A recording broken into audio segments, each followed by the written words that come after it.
Olá, galera! Estamos aqui mais uma vez. Essa é mais uma aula que eu vou disponibilizar para todos os alunos. A gente está no assunto de Idade Média, hoje a gente vai falar de Baixa Idade Média. Esse assunto vai estar dividido em duas partes, hoje é a primeira parte. Mas antes de mais nada, espero que estejam todos bem, em casa, respeitando o isolamento social. Vamos ser responsáveis, galera. Vocês são pessoas muito bem instruídas e sabem que isso está impactando o mundo.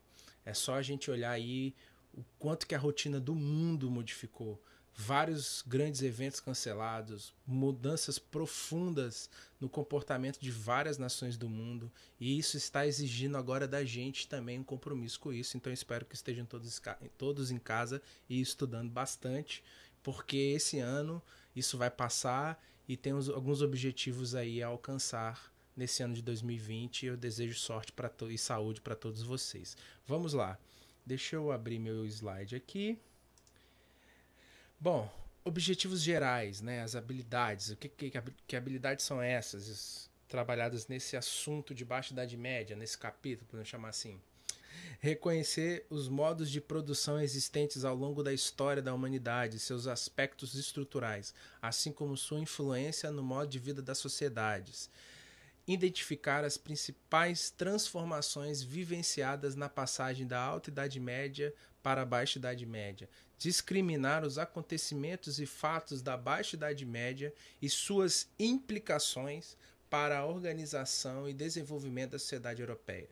E, por fim, constatar a partir da leitura de textos que as relações existentes entre a economia, a política, a sociedade, a cultura e a ideologia são responsáveis pelos acontecimentos e fenômenos históricos do período medieval. Isso aqui vale ressaltar que a gente vai tratar então de assuntos que vão dar fim também a esse período chamado Idade Média, esses 1000 anos de história, como alguns gostam de chamar. Bom, os tópicos. A gente vai falar de feudalismo, teocentrismo, as cruzadas, cidades medievais e renascimento urbano e comercial.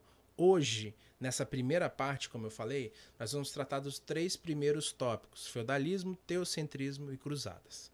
Ok? Servidão feudal. Na aula anterior, eu já falei de feudalismo, da formação, do fluxo, do êxodo rural, do fluxo que as pessoas vão abandonar algumas cidades europeias por conta de vários medos, constantes guerras, invasões, doenças, enfim, tudo causava muito temor na sociedade europeia do período medieval. A solução encontrada é uma mudança na estrutura social. É interessante a gente pensar isso.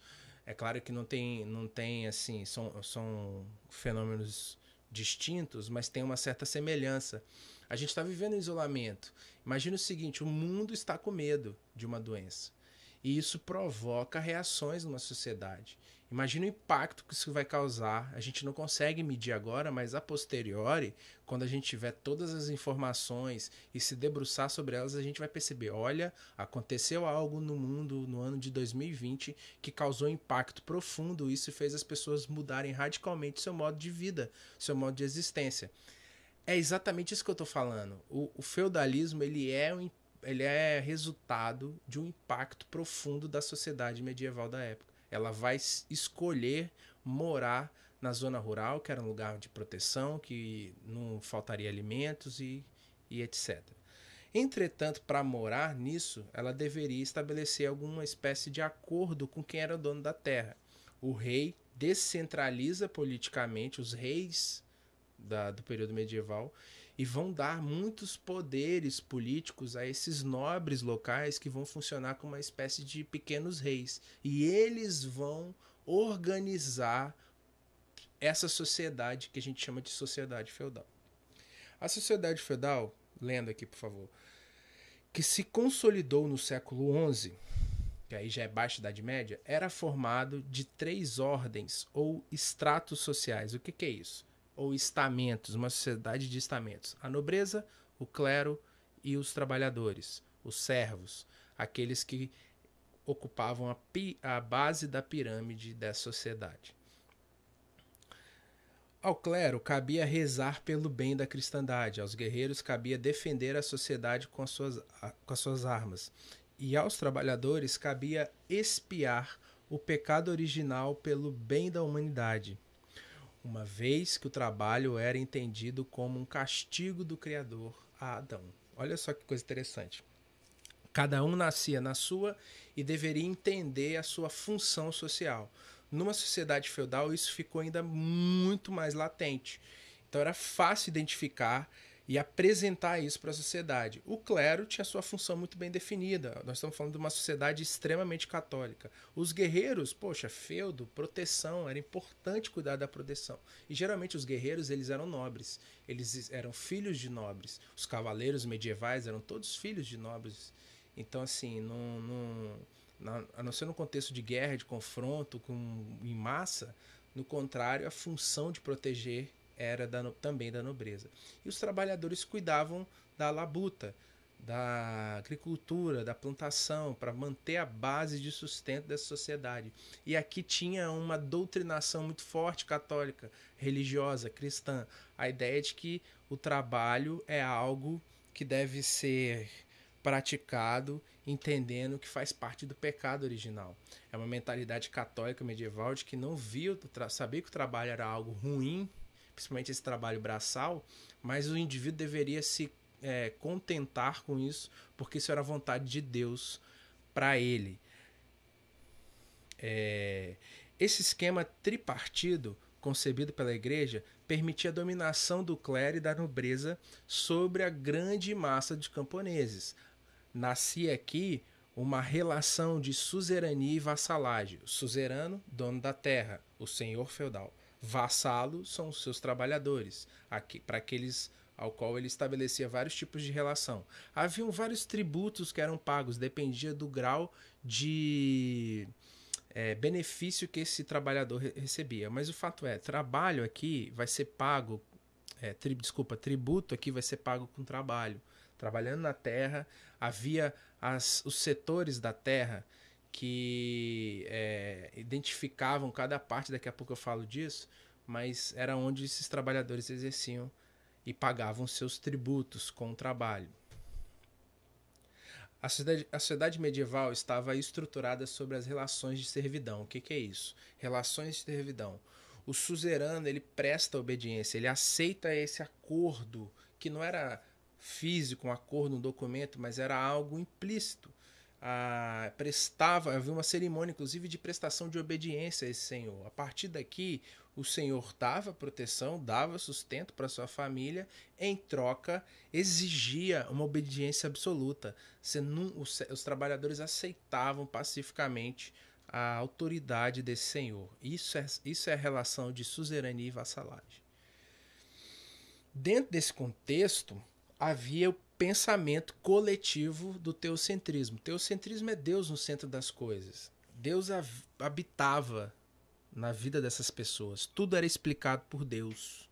Tudo vinha a partir de Deus. E outra, não havia uma ideia subjetiva de indivíduo, de sentimento próprio. Havia um consenso de uma ideia de coletividade. Então era uma comunidade extremamente religiosa, enraizada num catolicismo medieval profundo e que entendia tudo em sua volta a partir da concepção de Deus. Então o trabalho era algo que Deus queria para ele, a chuva era algo que Deus permitia para a lavoura, para trazer o sustento. Tudo girava em torno de Deus. Todo feudo tinha uma igreja e dessas igrejas tinham vários sacerdotes que estabeleciam isso. Vale ressaltar uma coisa, a gente fala muito de fé aqui e espiritualidade, mas a Igreja Católica, ela produziu conhecimento, só que esse tipo de conhecimento que ela produzia, ele era totalmente restrito. Inclusive o próprio conhecimento teológico, ele só era aceitado pelos sacerdotes, só os sacerdotes podiam ter acesso a ele.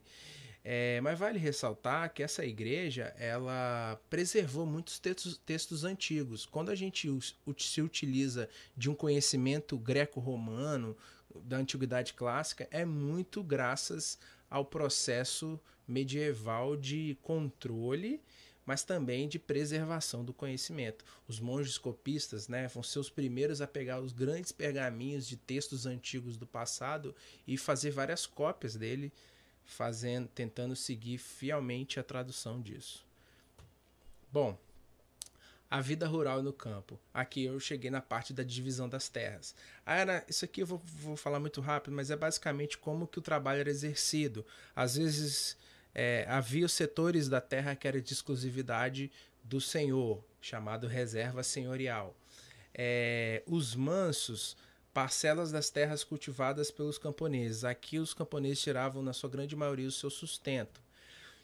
Terras comunais eram terras de uso comum, as florestas, as matas fechadas, que cuidavam da proteção e tudo mais. Basicamente, era assim que funcionava, ok? Só você saber que havia uma certa organização do trabalho dentro do feudo. Bom, por fim, as cruzadas. Galera, a partir do século XI também estoura um grande conflito bélico que vai ser definitivo e marcante para o período medieval. Aqui estão as principais cruzadas, as oficiais. Qual que é a ideia das cruzadas? A partir da invasão dos árabes no Império Bizantino. O Império Bizantino já tinha rompido suas relações com Roma, com a Igreja Católica, mas o imperador de lá pede clemência ao Papa. Por favor, temos um inimigo em comum e ele invadiu as minhas terras. Mande soldados para cá, me ajude a vencer esse mal. Então, dar-se início às cruzadas, isso já no final do século XI. Ao todo, foram 8 cruzadas oficiais. Aqui estão algumas rotas delas. Deixa eu dar um zoom aqui para melhorar, olha só. Por que todas percorriam esses caminhos tortuosos, algumas pelo mar Mediterrâneo, outros dando a volta pela Europa Ocidental e tudo mais? É que as cruzadas, em tese, elas tinham todo o mesmo objetivo: conquistar tudo que estava sendo invadido pelos árabes, inclusive Jerusalém, a Terra Santa. Mas à direita aqui a gente tem Jerusalém. Então por isso que essas cruzadas todas passavam por lá. Algumas cruzadas demoravam 10 anos para percorrer esse caminho todo. Além dessas cruzadas, tinham outras cruzadas não oficiais, tá? Aqui, ó, para ficar melhor. Bom, o que estava em jogo aqui? A disputa era aqui, ó. A parte mais rosada já era dominação árabe, muçulmana, controle total, Península Ibérica, enfim, os árabes estavam partindo para cima. E a cristandade católica medieval europeia reagiu com as cruzadas. Foi um período de matança total. E para ajudar você a entender isso, eu vou trazer aqui um esquema maneiro. Mas antes disso, só citar isso aqui, ó. Essa foto aqui é da cidadezinha de Toledo. Toledo fica na atual Espanha. Ela é uma cidade muito significativa porque ela recebeu uma influência cultural muito grande de árabes e de fé católica, de cultura europeia e tudo mais. Mas ela tem uma peculiaridade porque teve uma disputa da expulsão dos mouros. Mouros era o apelido dos árabes que invadiram essa região, conforme o mapa explica aqui. Foi a região toda tomada e tal, e teve uma guerra ali específica. Bom, para resumir tudo isso que eu falei, uma animaçãozinha, um mapa mental para você guardar aí na cachola e não esquecer que esse assunto de cruzadas é muito importante.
Bom, é isso, pessoal. Resumir aí uma animação.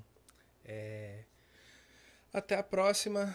Semana que vem a gente trata da outra parte. O esquema até tratou de alguns assuntos sobre o renascimento comercial, mas isso é um assunto para a próxima aula. Muito obrigado por me ouvir e tenham bons estudos.